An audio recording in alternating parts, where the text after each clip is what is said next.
Bonjour et bienvenue dans ce numéro. On avait sauté une semaine de Chaos Global. Nous sommes le lundi 28 avril. Nous allons aujourd'hui vous parler de Trump.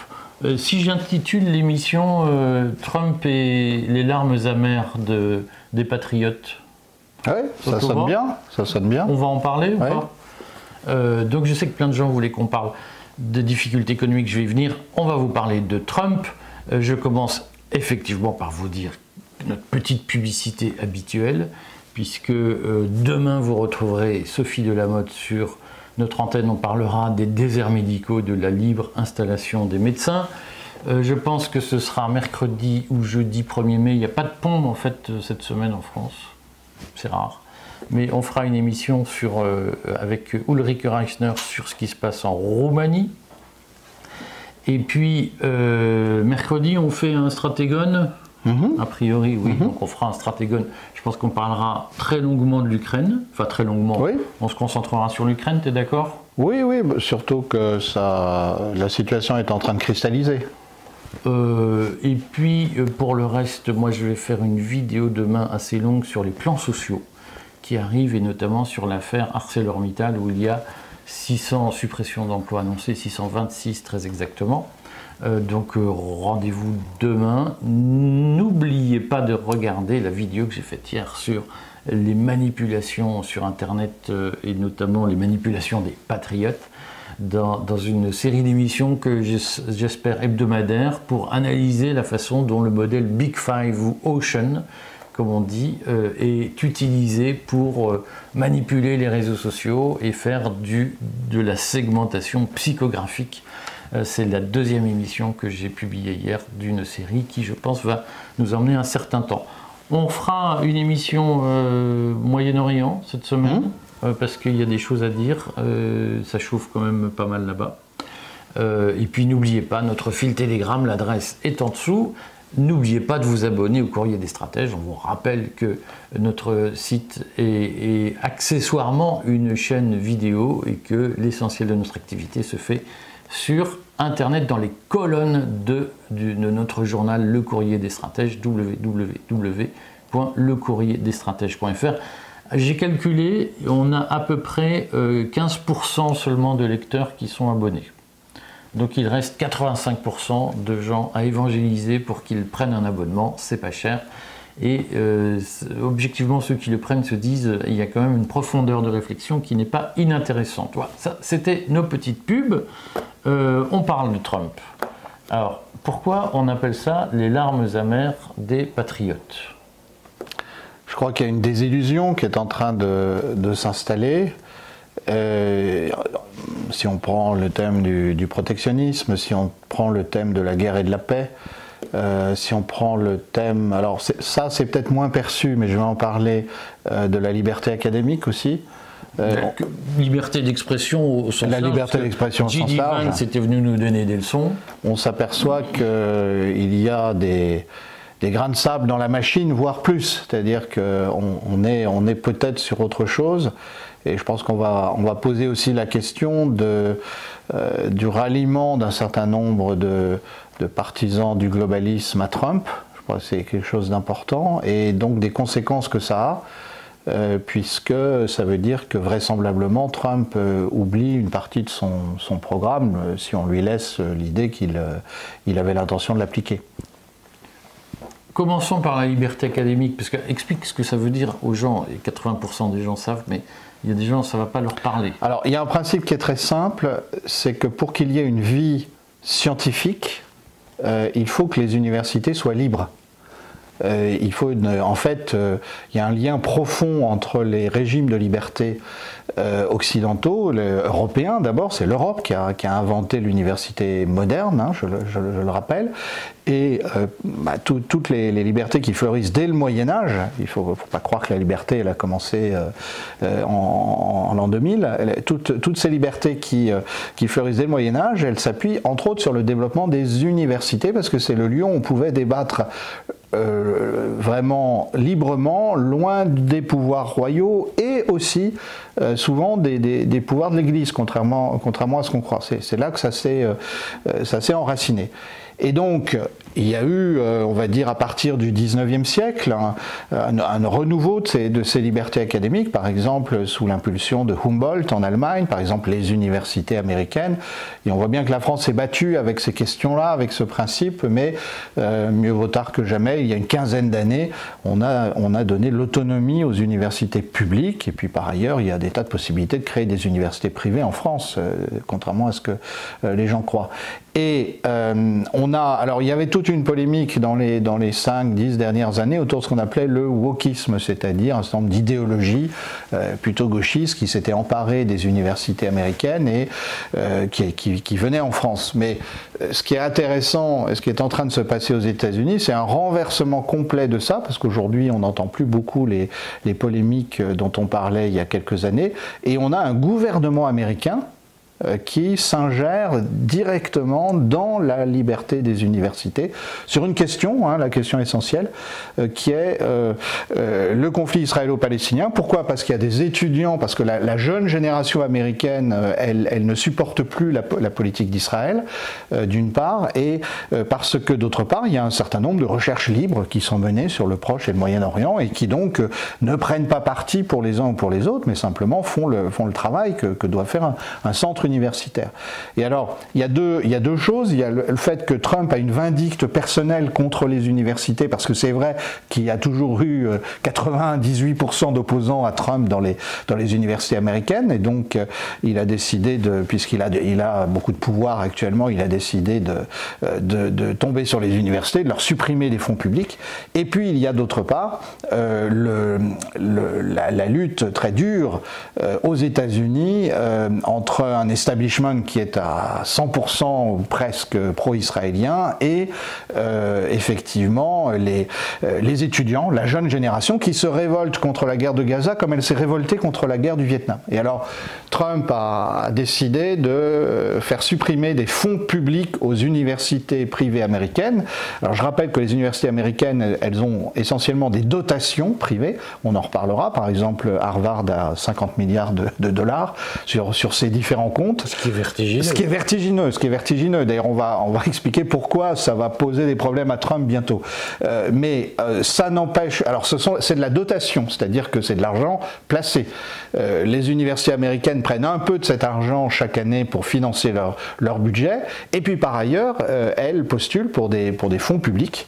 Par exemple, dans le cas de Harvard, c'est 2 milliards de fonds publics pour. Ce qui est aussi un très beau budget. Ce qui est aussi un très beau budget. Je rappelle que quand les universités publiques françaises dépassent le milliard, comme c'est le cas pour 3 ou 4 d'entre elles, elles sont heureuses. Donc là, effectivement, Harvard a quelque chose de considérable, mais il n'y a pas que Harvard, il y a Yale, il y a Columbia, il y a Stanford, Et ce combat sur les fonds publics a commencé par les attaques sur Columbia, université à New York, il y a quelques mois, et Columbia... Alors, si tu me permets de oui. te couper, mais ce qu'il faut préciser, parce que c'est pas forcément clair pour tout le monde, c'est que dans ce que tu appelles la liberté académique, c'est en fait, chaque université détermine son programme, ses enseignants, ses contenus, et géré par un board autonome, voilà, qui ne dépend pas de l'État, qui n'est pas nommé par la puissance publique. À la différence de la France, où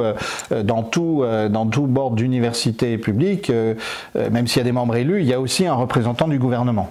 Mais pédagogiquement, en principe, les universités sont autonomes et personne ne leur dit ce qu'elles doivent enseigner. Voilà. Et c'est un peu ça le nerf du sujet. C'est ça qui s'est passé, c'est-à-dire qu'à Columbia, il y a eu non seulement un mouvement étudiant très fort l'année dernière, dont je profite aussi pour rappeler que c'est un mouvement où il y avait énormément d'étudiants juifs. et même certains étaient des fers de lance dans toutes les universités américaines. Donc il ne faut pas confondre sionisme et juifs américains. Je veux dire, il y avait justement, c'est ça qui inquiète d'autant plus les générations plus âgées dans le monde juif américain, c'est que dans leur propre rang, la jeunesse se révolte, exactement comme en 68, on pouvait avoir le grand-père ou le père qui travaillait au Pentagone et le fils qui manifestait contre la guerre du Vietnam. C'est quelque chose qui arrive dans les familles. Et donc, on a eu ces mouvements très forts, c'était à la fin de l'ère Biden, avec vraiment des manifestations qui ont duré des jours, des semaines, et je précise des manifestations non violentes. Alors, on a déjà à l'époque envoyé la police pour les réprimer. La police, elle, a été très violente, beaucoup plus qu'au moment de la guerre du Vietnam. Et quand Trump est arrivé, il a dit, de toute façon, moi je vais faire cesser tout ça parce qu'on n'a pas le droit dans les universités de dire du mal d'Israël. Je caricature, mais c'est à ça que ça arrive. Et à Columbia, on a demandé la fermeture du centre d'études du Moyen-Orient. Ce que j'ai découvert en faisant ma petite enquête, c'est que Harvard a cru, alors ça c'est important de comprendre, Harvard a cru détourner la colère de Trump sur les fonds publics en remplaçant les responsables du programme Moyen-Orient de l'université. Et ça n'a rien changé. Ce qui était en soi pas très glorieux. Non, c'était pas glorieux du tout. Ils ont aussi suspendu le programme de la Divinity School. Alors la Divinity School, c'est l'école de théologie d'Harvard, et il y avait un programme dédié à la contribution des religions à la paix. Alors, on parlait entre autres de la Palestine et du Proche-Orient. Et ils ont suspendu ce programme. Mais... Alors attends, parce que je trouve que tu es quand même très Trumpiste dans tes explications. Comment... parce que donc, je rappelle qu'on a publié dans le Courrier, on a relaté l'article du Wall Street Journal qui révèle la création d'une task force dédiée à la lutte contre l'antisémitisme, c'est-à-dire quelques personnes qui sont chargées en réalité c'est l'inquisition dans les universités, c'est-à-dire à Washington il y a quelques mecs choisis qui font le tour des universités pour vérifier que les universités américaines font ce qu'il faut, font bien toute leur diligence pour lutter contre l'antisémitisme, ce qui déjà est une annonce effrayante. Mais ces gens-là sont donc allés dire à Harvard, vous avez des programmes qui ne nous conviennent pas, et si vous ne les supprimez pas, vous n'avez plus d'argent. Alors, c'est encore plus compliqué que ça, c'est-à-dire que ça commence d'abord dans les boards des universités, où là, il y a effectivement des gens de la vieille génération qui sont sur une ligne pro-israélienne très forte et qui ont fait pression d'abord sur l'université. L'année dernière, ils ont forcé la présidente de Harvard, Claudine Gay, à la démission.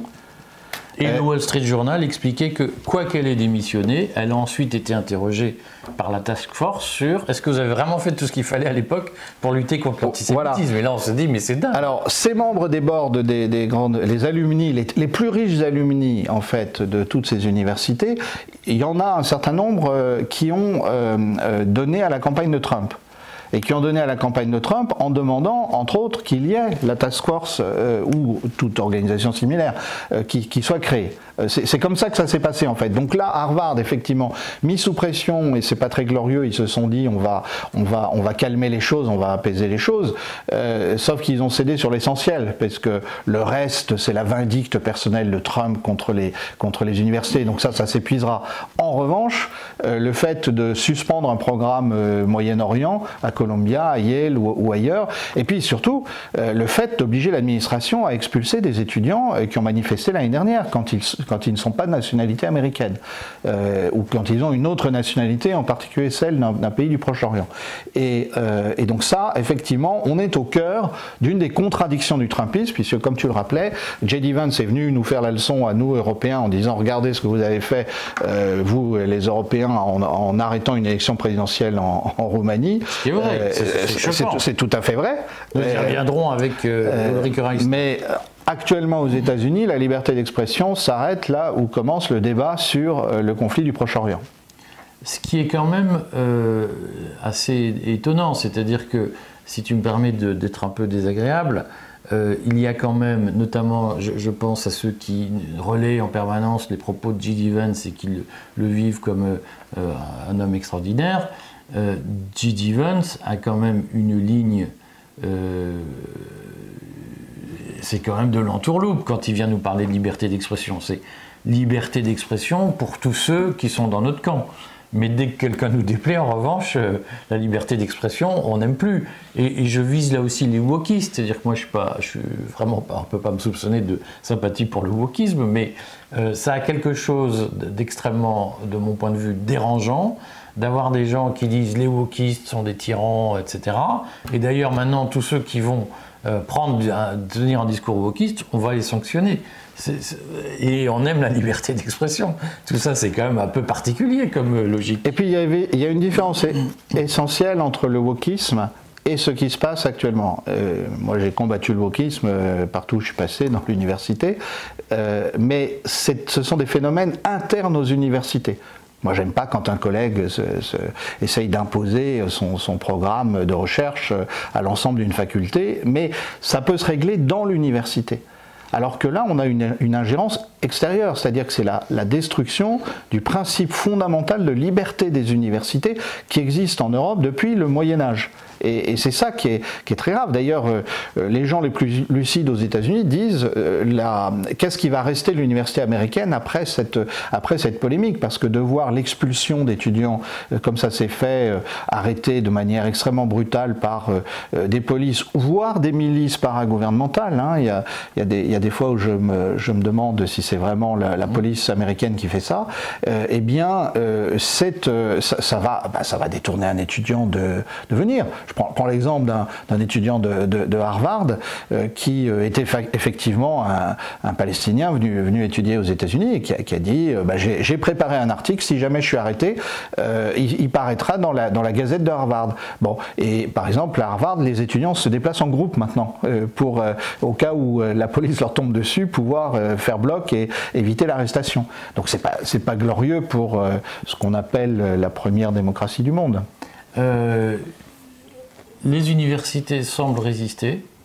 Alors Harvard s'y met un peu tard, comme je dis, ils ont quand même cédé beaucoup, mais là ils ont compris que il fallait, puisque justement ils avaient fait les concessions qu'on leur avait demandées sur le Proche-Orient et ça n'a pas suffi, ils ont reçu 2 courriers de l'administration Trump. Là Harvard poursuit l'administration Trump devant la justice et du coup ça a donné courage aux autres universités de ce qu'on appelle la Ivy League, hein, les universités de la côte Est les plus prestigieuses, mais d'une manière générale, il semble qu'il y ait maintenant une coalition d'universités qui a décidé de résister aux pressions de l'administration Trump. Par souci d'équipe d'information, on précise, même si j'aime pas forcément ce genre de précision, que le président de Harvard est lui-même juif, plutôt militant, et donc on voit qu'au sein même de la communauté juive aux États-Unis, il y a des figures éminentes qui disent ça suffit la dérive suprémaciste américaine. Est-ce que tu penses que les universités peuvent infliger une défaite politique à Donald Trump? Alors, comme je disais tout à l'heure, Harvard, c'est 50 milliards de dotation. Alors, ensuite, il ne faut pas se représenter ça comme le président de l'université va chez son banquier et dit est-ce que vous pouvez me débloquer 4 milliards tout de suite parce que le méchant Donald Trump nous les a piqués. Non, c'est compliqué parce que chaque collège a ses dotations, il y a les dotations des facultés, la dotation globale de l'université. Il n'empêche que c'est une énorme sécurité. Alors, Harvard a placé cet argent apparemment de manière intelligente, puisque si on se place dans les années 90, ils avaient 7 ou 8 milliards de dotation. Ils ont beaucoup perdu au moment de la crise de 2008, ils ont regagné, et à partir de là, ils ont commencé à vendre quelques actifs.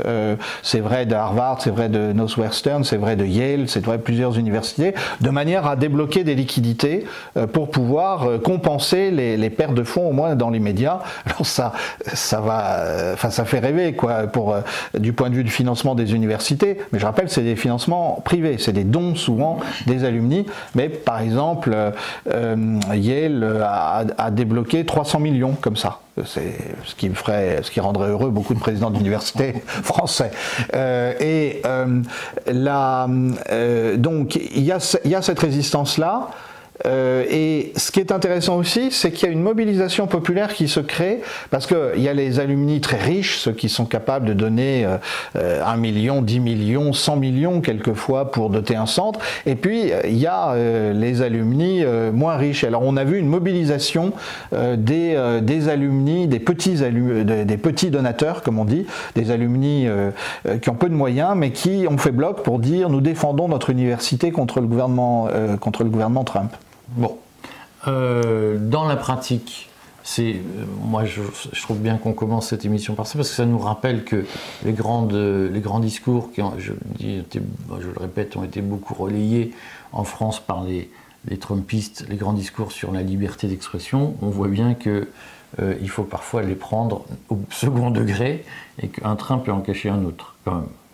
Je pense que la question du soutien à Israël est en fait elle est la question clé dans le Parti républicain et le gouvernement de Trump, parce que sur cette question-là, les républicains sont visiblement prêts à renier tous les principes de liberté, et si on considère que les conservateurs dans la tradition anglo-américaine effectivement sont attachés à la liberté, tout ça disparaît pour des raisons géopolitiques.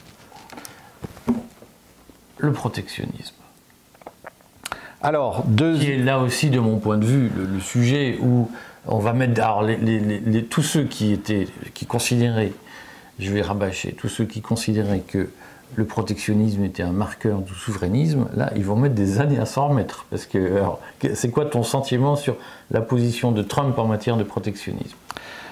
Alors, moi ce que je vois, effectivement, commençons par la perception, je vois beaucoup de gens qui s'étaient enthousiasmés pour la politique protectionniste de Trump, et puis qui ont été douchés par la suspension pour 90 jours des tarifs, surtout après des montagnes russes. La conférence de presse du Liberation Day. Et alors, on voit des gens qui disent mais on comprend pas, pourquoi est-ce qu'il y est allé d'un seul coup, qu'est-ce qu'il cherchait vraiment. Effectivement, je pense, alors, ça va peut-être nous amener au cœur de la discussion d'aujourd'hui. Je pense qu'il y a une tradition aux États-Unis et au Parti républicain en particulier, qui remonte à Lincoln, avec la vision effectivement de se détacher au XIXe siècle de l'Angleterre et de son libre-échangisme, de développer une politique beaucoup plus fondée sur la production industrielle que sur le commerce, etc. C'est une tradition qui existe. Trump lui-même s'y est jamais rattaché, mais il y avait des gens qui sincèrement croyaient à ça, qui voyaient par exemple la réconciliation avec la Russie comme faisant partie de ça. Il faut se rappeler que les États-Unis, Lincoln, pendant la guerre de sécession, a été soutenu par le tsar Alexandre II à l'époque. Donc il y a des gens qui se réclament de ça. Et c'est le moment où la Russie a cédé l'Alaska aussi aux États-Unis. Bon. Donc il y a des gens qui se réclament de ça. Et puis tout le monde a été pris à froid parce que visiblement Trump passe des compromis avec un certain nombre de gens puissants et riches qui étaient globalistes avant lui, qui se sont ralliés à lui, mais qui lui ont fait comprendre qu'il n'était pas question de miser sur le protectionnisme comme il l'avait annoncé. Et eh bien, je reviens toujours à la figure clé de Scott Bessent, qui est un ancien sorosien et qui soutient Trump depuis 2015, il faut le souligner, donc c'est un soutien ancien, mais effectivement, c'est Bessent qui a dit à Trump il faut arrêter quand il y a eu une chute du marché d'obligations américaines. Quand il a vu que plus personne n'achetait de dette américaine. Voilà, et donc on en est là, et ça pose la question du compromis que Trump a fait ou est en train de faire avec des soutiens du globalisme qui se sont ralliés à lui. Pour moi, il y a un autre exemple qui est caricatural, c'est l'achat par BlackRock, le rachat de ports à travers le monde, à commencer par Panama, et une mesure que Trump a soulignée comme finalement secondant son programme. Sauf que BlackRock, c'est quand même pas normalement la quintessence du Trumpisme. Tu voulais nous livrer un petit scoop franco-français sur le sujet? Oui, je voyais que dans le montage de l'achat pour les 2 ports de Panama et pour un certain nombre d'autres ports dans le monde, il y a un consortium qui a été créé dans lequel il y a la Mediterranean Shipping Company, MSC, dont on se rappelle que les propriétaires actionnaires sont très proches d'Alexis Kohler, l'ancien secrétaire général de l'Élysée. Donc là, mais en fait, je mentionne ça en disant, bon, Macron, Trump, ils ont l'air d'être sur le mode « je t'aime moi non plus », mais enfin, en pratique, Alexis Kohler, qui a été le numéro 2 d'Emmanuel Macron pendant des années, est lié à une famille qui va investir dans le canal de Panama, dans les ports du canal de Panama, et d'autres ports à travers le monde, hein, parce qu'il y a une vingtaine de ports qui sont rachetés par ce consortium qui s'appelle GIP, je crois. Et c'est une volonté de faire pièce aux routes de la soie chinoise. Donc on est vraiment dans une géopolitique très, très brutale, très violente, et où le globalisme se recycle au service de la politique de Trump. Je continue ma marotte sur Alexis Kohler. On rappelle qu'il a quitté l'Élysée avant la finalisation de ce montage. Et on rappellera qu'il était encore à l'Élysée lorsqu'il a racheté pour 7 milliards de mémoire les activités portuaires de Bolloré en Afrique. Parce que MSC a racheté le... MSC a racheté. Donc, dans cette affaire, quand même, le protectionnisme, ça va être difficile pendant un certain nombre d'années maintenant de le défendre, parce que moi, ce que j'en retiens, c'est que Trump y est allé avec la souplesse de l'éléphant dans un magasin de porcelaine, et que les marchés ont plongé, que de toutes parts, les soutiens financiers de Trump, parce qu'on nous expliquait que Trump était là pour défendre le petit peuple américain, blanc contre les méchants immigrés et contre la désindustrialisation, il n'en reste pas moins que ce sont les grands actionnaires, les grands financiers des États-Unis qui sont allés expliquer à Trump que sa stratégie posait un problème et qu'il fallait la réviser, et qu'à ce stade, même si Trump dit qu'il y a une trêve de 90 jours, on a quand même le sentiment que c'est une retraite un peu dans le désordre face à l'ennemi. Oui, il en restera vraisemblablement des tarifs entre 10 et 25% selon les cas, selon les pays, mais effectivement par rapport... La Chine en est à 145%, toujours. Oui. Et la Chine a rappelé, ou rappelle par l'intermédiaire de ses ambassadeurs, qu'elle existe depuis 5000 ans, et que donc les Trump vont et viennent, mais la Chine reste. Donc c'est effectivement, il faut avoir ça en tête. Surtout, moi, il me semble qu'il y a 2 contradictions dans la politique que Trump a annoncée et a voulu mettre en œuvre. La première, elle concerne la capacité des États-Unis à implanter des usines sur son territoire. Alors ça peut être des usines venues de l'étranger ou bien des usines américaines, sauf que la main-d'œuvre n'est pas formée pour ça. Je cite souvent cet exemple, et j'ai vu qu'il était maintenant dans les médias mainstream. Nous, on en parle depuis l'été dernier. C'est l'usine de semi-conducteurs de Taïwan qui est allée s'installer à Phoenix dans l'Arizona et qui n'a pas trouvé de main-d'œuvre américaine suffisante. Alors, quelquefois, c'était pas la compétence qui manquait, c'était la disposition à travailler sur les chaînes avec les cadences qui sont celles de l'usine, des usines à Taïwan. Et donc, ils ont été obligés de faire venir des ouvriers de Taïwan. Et la décision avait été prise sous le premier mandat de Trump. Il y a eu une grosse subvention donnée pendant que Biden était président, et c'est seulement lors du deuxième mandat de Trump que ça marche, mais uniquement parce qu'on fait venir des ouvriers de Taïwan. Donc ça en dit beaucoup. Première contradiction, si on n'a pas la main-d'œuvre formée pour ça, est-ce qu'on peut faire du protectionnisme? Deuxième contradiction, c'est le dollar. Parce qu'effectivement, Trump est pris entre 2 aspirations contradictoires, faire baisser le dollar pour pouvoir rendre à nouveau compétitifs des produits industriels américains, et garder le rôle du dollar comme monnaie de réserve. Alors là, sans doute, le reste du monde est en train de lui dire qu'il va pouvoir profiter du dollar pour l'exportation, puisque le rôle de monnaie de réserve va franchement diminuer. Non, moi, à mon avis, c'est pas fait ça, parce que pour les Chinois, je ressortirai ce que Klaus Schwab écrivait sur la monnaie de réserve dans le monde dans son livre La Grande Réinitialisation. Pour les Chinois, si les Chinois voulaient que le yuan contrebalance le dollar en termes de monnaie de réserve, ça suppose quand même remise en cause des fonctionnements très étatiques de l'émission monétaire en Chine. Et je ne suis pas sûr que les Chinois aient forcément envie de se débarrasser du dollar en tant que monnaie de réserve. Mais ça, je suis tout à fait d'accord. Ce que je pense, c'est qu'on va voir se mettre en place un système d'échange dans les monnaies nationales entre les grandes économies asiatiques et la Russie, et que ça va, de facto, ça va faire qu'on va beaucoup moins utiliser le dollar. C'est ça que je veux dire.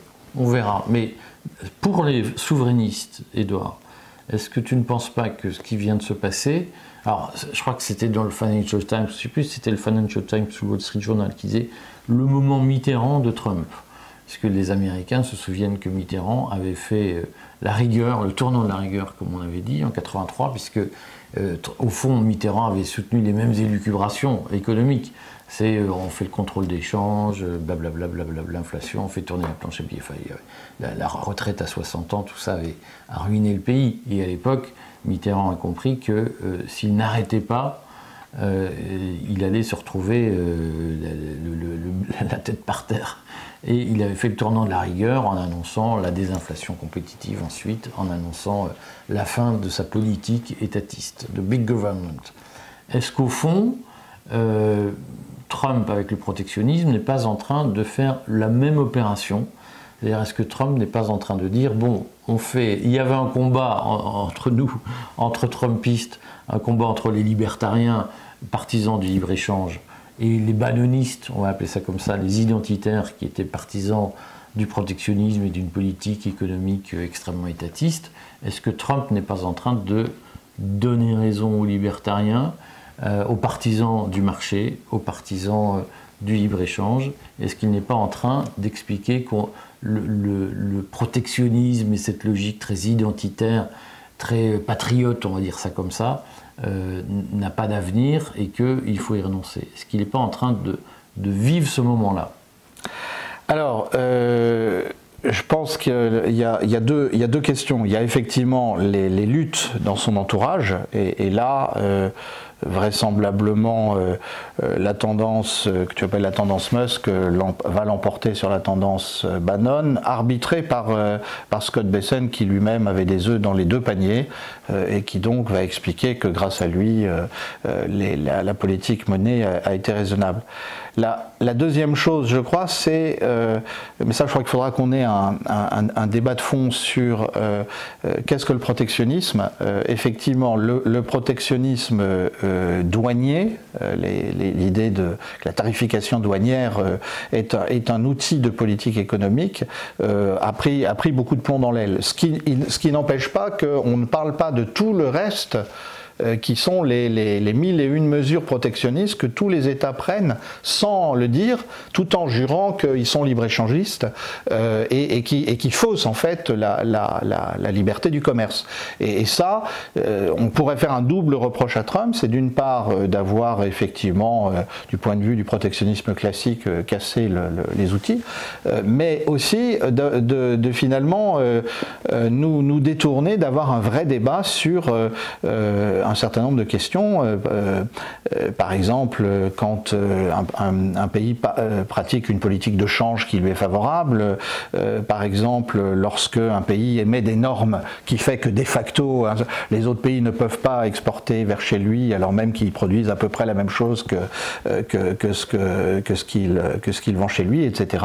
Et donc ça, je crois qu'il faudra qu'on ait un vrai débat, enfin une vraie explicitation pour faire comprendre que le protectionnisme, c'est pas simplement les tarifs douaniers. Mais dans les deux cas, Trump nous a quand même compliqué beaucoup la tâche du point de vue de faire comprendre ce que sont les intérêts de la France et de l'Europe. Parce que moi, une des choses que je vois aussi dans ce qui se passe actuellement, c'est qu'alors l'Europe a tout faux. Mais ça sera un sujet qu'on traitera une autre fois. C'est-à-dire qu'on a l'euro qui remonte à cause de tous ces aléas-là. On ne sait pas très bien si on va être mangé par les Américains ou par les Chinois. Et il n'y a aucune stratégie autonome. Alors, je vais quand même répondre à ça, mais d'abord, ce qu'on voit là, c'est, je ferai une vidéo demain sur le sujet et un papier, mais par exemple le plan social ArcelorMittal, je ferai peut-être la vidéo cet après-midi, le plan social ArcelorMittal, il est directement dû à l'inondation du marché mondial par l'acier chinois subventionné, il y a des surcapacités de production en Chine. Et dès lors que les Américains imposent des barrières douanières à l'acier chinois, forcément, ça se répercute immédiatement en Europe, qui est en plus atone. Et donc, les entreprises sidérurgiques françaises ne peuvent plus combattre face... Alors, elles sont handicapées par le marché européen de l'électricité qu'il faut dénoncer, mais elles sont immédiatement coulées par la concurrence chinoise qui fait du dumping. Et donc, se passe ce que plein de gens ont dit, mais non, vous racontez n'importe quoi, mais on en a un des signaux immédiats, c'est que le protectionnisme de Trump est en train de couler l'industrie européenne parce que les Chinois se tournent vers l'Europe pour déverser leur trop plein de produits qu'ils ne peuvent plus déverser aux États-Unis. Donc, de ce point de vue, Trump est en train de tuer l'Europe avec des barrières douanières contre la Chine. Je pense que nous allons, nous Européens, de l'UE en particulier, nous allons être la variable d'ajustement. C'est-à-dire qu'il y a bien un moment où Trump va passer un compromis avec les Chinois, mais ça se fera aux dépens de l'Europe.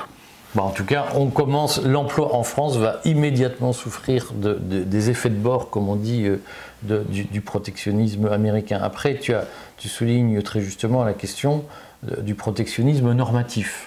Puisqu'il y a le protectionnisme tarifaire, qui consiste à dire on met une taxe, et puis il y a ce que les Français adorent, c'est on va mettre des normes qualité sur les produits qu'on accepte d'importer.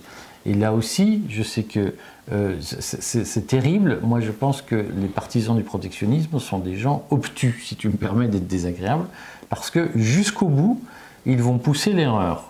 On rappellera que le protectionnisme normatif, c'est-à-dire il faut des normes qualité et donc ne taxer les produits qui ne respectent pas des normes qualité minimales, voire les interdire, c'est une doctrine qui est très ancrée, Sandrine Rousseau chez les écologistes.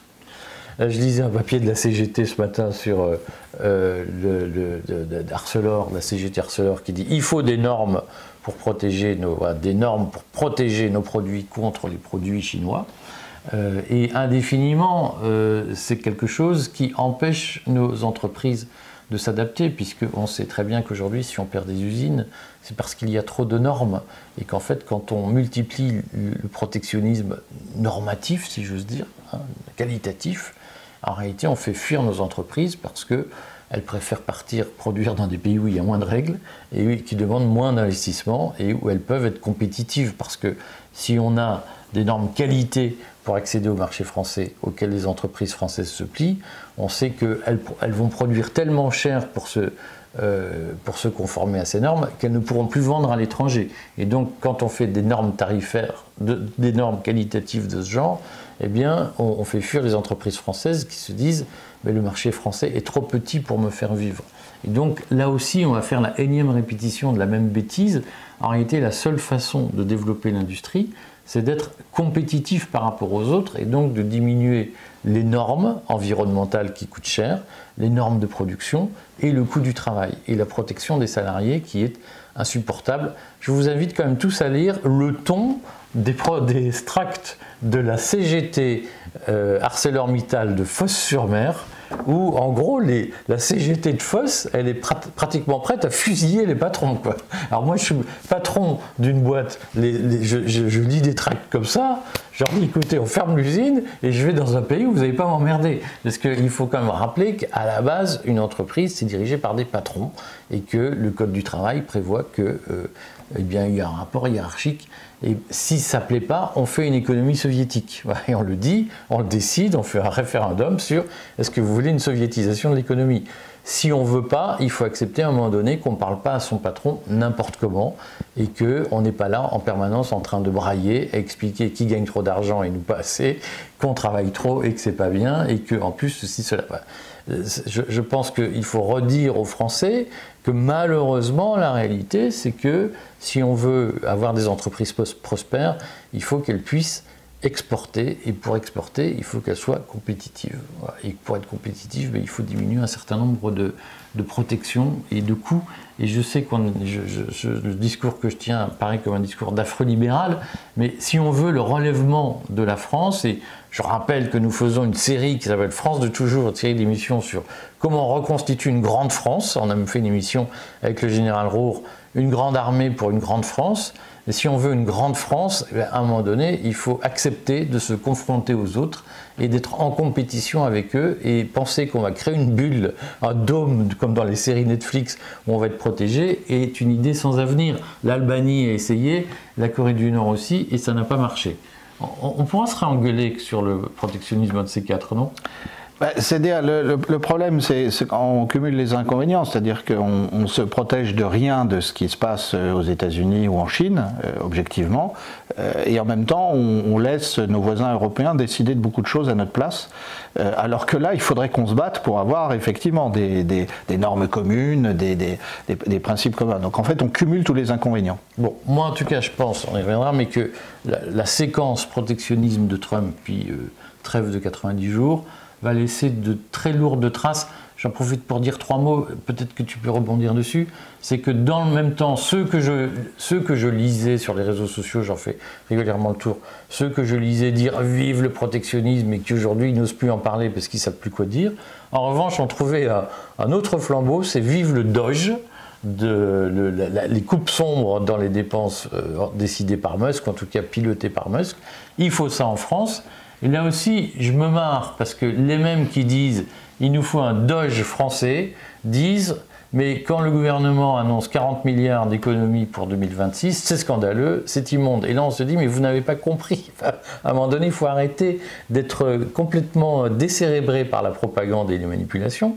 Est-ce que vous avez compris que ce que fait le Doge aux États-Unis, c'est d'une façon ou d'une autre ce que le gouvernement annonce l'an prochain, avec des méthodes différentes, certes, des techniques différentes, mais les coupes sombres décidées par Musk sont beaucoup plus brutales que les 40 milliards annoncés par le gouvernement.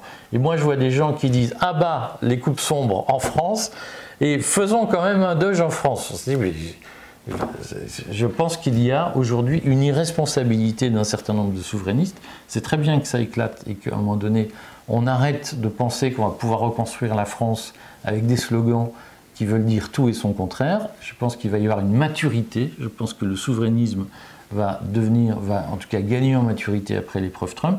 Mais je pense que ça va quand même être un moment douloureux. Moi, je propose que nous remplacions le terme de souverainisme par celui d'indépendantisme. Nous sommes d'accord. Je crois qu'il faut se poser la question de l'indépendance de la France. Et quelles sont les conditions pour créer cette indépendance. Et effectivement, les conditions pour créer cette indépendance, ça ne commence pas par le fait que ce soit des investisseurs étrangers qui possèdent la majorité de la dette française. Hein, parce que tout le monde dit, Madame Meloni, bravo, regardez, il faut faire comme elle. Mais Madame Meloni, elle a un avantage, c'est que la dette italienne est possédée par des capitaux italiens. Et donc c'est plutôt facile ce qu'elle a eu à faire, à condition de s'entendre avec le grand capital italien.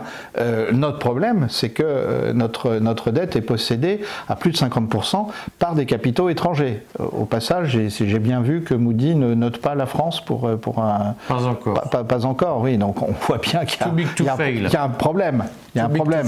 Non, alors, on en reparlera. Oui. Mais donc voilà, moi je voudrais dire, alors chacun est libre de se dire souverainisme, moi je suis indépendantiste. On dit 3 mots, puisqu'il nous reste 8 minutes, même pas 3 minutes, 4 minutes. En Ukraine, il n'a pas réglé le problème, Trump. Alors, que se passe-t-il ?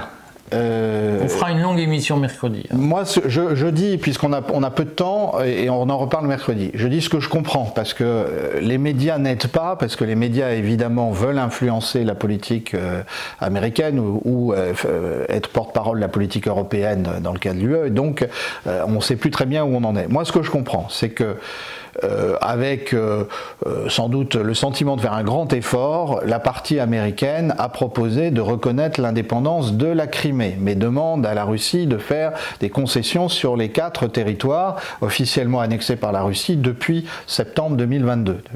Et évidemment, ça ne peut pas marcher, puisque de toute façon, pour Poutine, les 4 territoires annexés en septembre 2022, ils sont russes, ils resteront russes. Bon.